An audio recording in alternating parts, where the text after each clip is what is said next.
3 एप्रिलला महाराजांचं निधन झालं।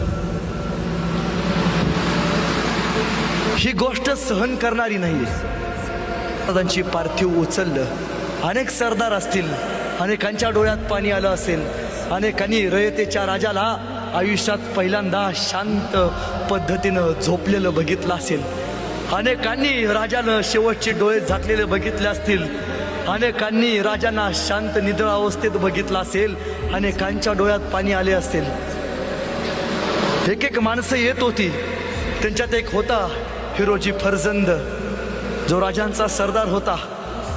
कदाचित म्हणला असेल हिरोजी, महाराज उठा ना हो, आग्र्याच्या दरबारात तुमचा वेश घेऊन झोपायची संधी दिली महाराज, त्या मृत्यूच्या जागेवरती झोपायची या हिरोजीला एक संधी द्या ना महाराज, एक